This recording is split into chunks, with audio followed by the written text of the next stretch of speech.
Assalamu alaikum students. How are you? I hope so you will be fine. I'm your English teacher and today we will learn and discuss about unit number 1, which is Pippi Longstocking. First of all we will discuss the summary of this unit.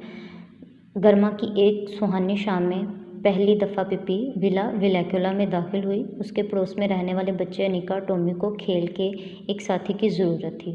वो अपने घर के दरवाजे पर खड़े थे जब पिपी लॉन्गस्टॉकिंग सुबह की सैर के लिए बाहर आई।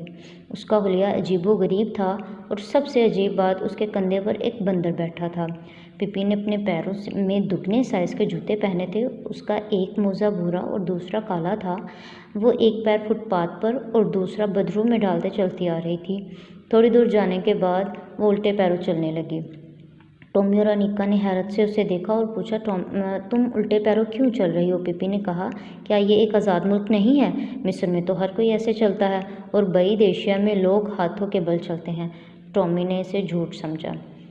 पिपी ने कहा, कॉन्गो में सब झूठ बोलते हैं, तो अगर मैं झूठ बोल बैठूं तो माफ़ कर देना, लेकिन क्या हम दोस्त बन सकते हैं? यकीनन, टॉमी ने खुशदिली से कहा और पिपी के नाश्ते की दरख्वास्त को कबूल करके उसके साथ। जी, ये तो थी हमारी शॉर्ट सी समरी। बुक रीडिंग आपको खुद करनी पड़ेगी। अब हम चलते हैं पैराग्राफ नंबर 2 की तरफ, जिसकी हमें ट्रांसलेशन करनी है।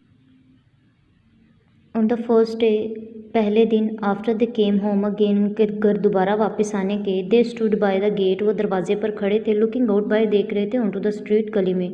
दे हैड नो आइडिया, उन्हें कोई अंदाज़ा नहीं था that there actually was a playmate so near, के वाकई ही सचमुच में उनके पड़ोस में एक खेल का साथी आ चुका है। दे वर स्टैंडिंग, वो खड़े थे, देयर वहाँ, कंसिडरिंग, ये सोचते हुए, व्हाट दे शुड डू, कि वो क्या करें, एंड वॉन्डरिंग, और ये सोच रहे थे, whether anything exciting was likely to happen, वो सोच रहे थे कि आया कि क्या कोई खुशगवार बात का होना मुमकिन है, और whether it was going to be one of those dull days, या ये भी उन उकताहट भरे दिनों में से होगा, when they couldn't think of anything to play, जब उनके पास खेलने के लिए कुछ ना होता।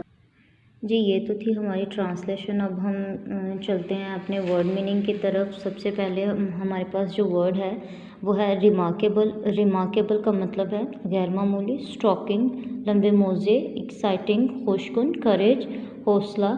पोलाइटली, शाइस्तगी। कैनिबल, आदमखोर।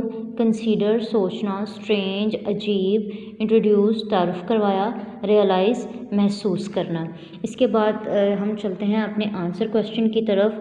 सबसे पहला जो आंसर है वो है, what was the name of Pippi's house, Pippi के घर का क्या नाम था? The name was Villa Villekulla, इसका नाम विला विलैकुला था। विच 3 कंट्रीज डिड पिपी से ही हैज़ बीन टू, वो 3 कौन से ममालिक थे जिसमें पिपी ने कहा कि वो जा चुकी है? 3 प्लेसेस मैंशनड आर, 3 जगह जो कि बताई गई हैं वो हैं द कॉन्गो, कॉन्गो, इजिप्ट, मिस्र, एंड फादर्स्ट एशिया, बईद Asia. Where were Pippi's parents, Pippi के वालदैन कहाँ थे? पिपीज़ मदर वॉज डेड, पिपी की वालदा वफात पा चुकी थी। And her father was on a cannibal island, और उसके वालिद एक आदमखोर जजीरे पर थे। व्हाट डिड अनिका से to Pipi about lying, Anika ने पिपी से झूठ बोलने के बारे में क्या कहा? अनिका टोल्ड पिपी, अनिका ने पिपी से कहा, that lying is a bad thing, कि झूठ बोलना बुरी बात है। What was the name of Pippi's pet monkey, Pippi के पालतू बंदर का क्या नाम था? Pippi's pet monkey name was mister Nelson.